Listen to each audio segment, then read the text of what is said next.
When I dropped a video last night where I was talking about some of the things that's happened that shaped me who I am today, and I'll just be frank, like one of the things that I talked about was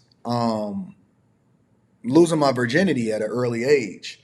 And I know that it comes with things, and shout out to the lead attorney. He came through and left a comment, checked out the video, and everything like that. And it's two thoughts that I want to share with you with regard to that, especially when it comes to being vulnerable, especially when it comes actually three thoughts, especially when it comes to being vulnerable, especially when it comes to sharing who you are and being an open book. And I've always prided myself on living my life like an open book. A, so that you can benefit from the information that comes along with it. And B, I think that we need more leaders, and those that have a microphone need to be more transparent with who they are instead of trying to sell you a narrative that'll help you get a bag, right? I think that it's important for you to add value into people's lives and then you're rewarded as a result of it, right? But it's three things that I want to share with you with regard to that, right? A, if you're going to be a content creator, you're going to have to deal with whatever comes along with it, right? Um, I see a lot of people, including a lot of these TikTokers. And I don't know if y'all remember, but it was a TikToker that was a therapist. She was a licensed therapist, and she came on the platform and she was talking all kind of crazy shit to men. She was showing her titties. Obviously, she was for the streets and all of that other type of stuff. And then a week later, after she had received a lot of pushback from people because she shared her opinion online, and then obviously people shared their thoughts as a result of it, she had lost her job.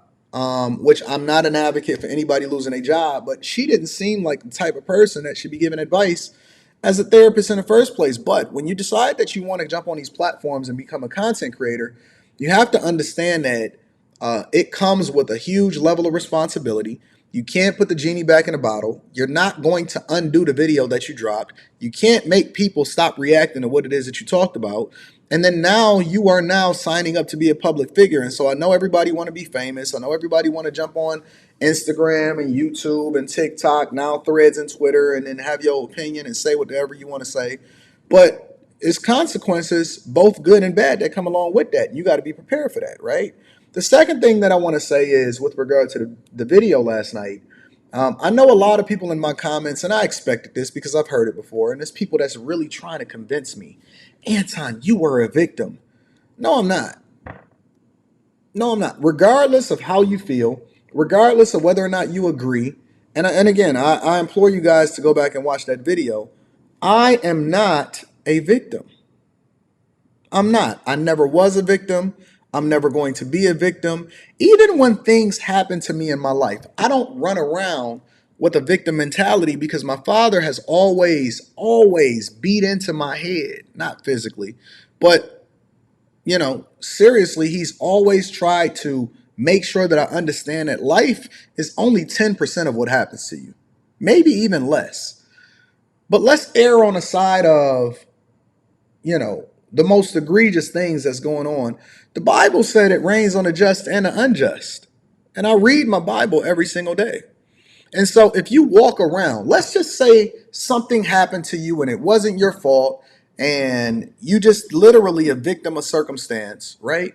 The reason why I hate the word victim is because it makes and it gives you an excuse not to continue to push forward. So it's not to say that things don't happen to you or it's justified or whatever, so on and so forth. I'm just telling you that's life. And life is going to keep lifing regardless of how you feel about it. And just because you want to sit in the bed and you want to mourn about it or you want to fall into whatever it is that makes you feel bad about it and you want to keep living it and reliving it and want to go to therapy and all this other type of stuff, get over that shit. And the reason why you got to get over it is because nothing is going to stop just because you feeling bad about the situation, right? And when you walk around with a victim mentality, you literally handicap yourself and you prevent yourself from continuing to push forward and be successful. We're supposed to go through things, especially if you're a man. Especially if you're a man. You're supposed to go through things. Life was never meant for it to be peaches and cream and fuzzy and all of this other type of stuff. As a matter of fact, Every time that I do a yearly recap and it's the end of the year and I'm anticipating what next year is going to be, we all have these great, grandiose ideas of how much more successful and greater we're going to be as a result of it. But we never take into consideration that, damn, it might be some hard things that's coming along that I don't even know what's going to come, but I'm going to have to deal with that shit. We don't plan for that part. We only plan for the part that makes us feel good. And we put all of our New Year's resolutions and everything like that. But guess what? Somebody is going to turn on you.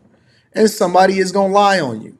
And somebody is going to make up a story about you. And then it's going to start to take on legs of its own. And then it's going to have some validity to it because a lot of people said it. And because when a lot of people say something, that means that it's true.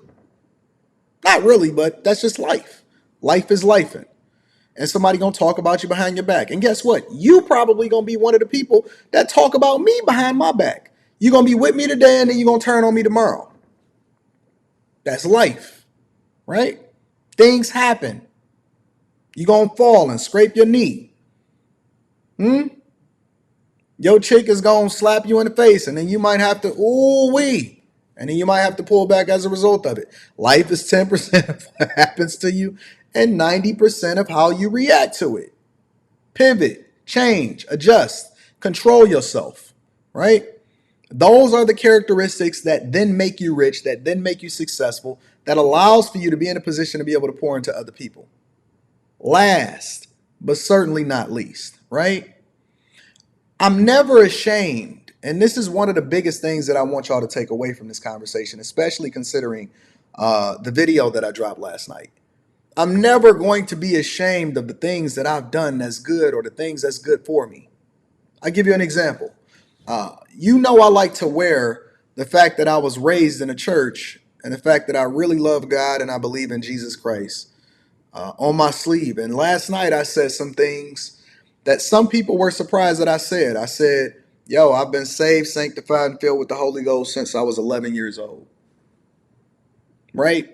And I made some really egregious decisions as a person that was cognizant and a person that was self-aware of the things that I was doing and the decisions that I was making.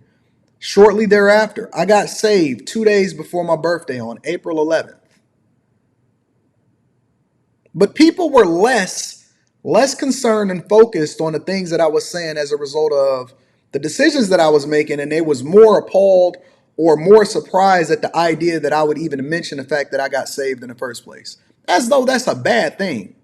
As though being raised in a church with two parents that care for you, that hold you accountable, or you might have got a couple whoopings when you was younger and you appreciate it. Somehow, some way, we've perverted life for it to be in the reverse, and that we're supposed to be quiet about the things that we love and the things that happened that was the best to us. One of the greatest decisions that ever happened in my life, one of the greatest things that ever happened in my life is the fact that I got God on my side, and the fact that I got saved, and the fact that I was raised in a church, and my parents was adamant about me reading the Bible and me learning the books of the Bible and Genesis, Exodus, Leviticus, Numbers, Deuteronomy, Joshua, Judges, Ruth, 1st and 2nd Samuel, 1st and 2nd Kings.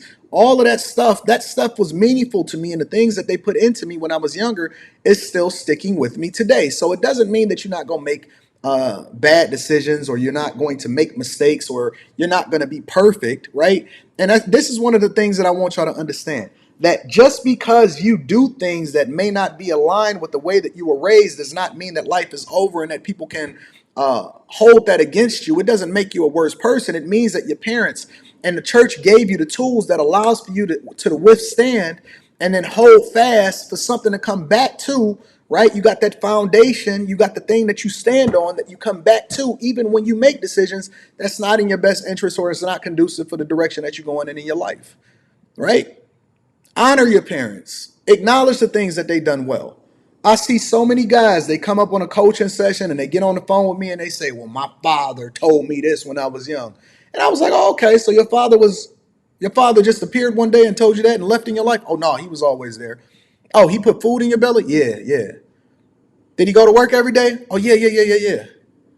Did he take care of you? Yeah. Did he give you shelter? Of course. Did he give you the lessons that you needed in order to be a strong man and was an example of the thing that you were supposed to be when you grow up? Oh, yeah, yeah, yeah.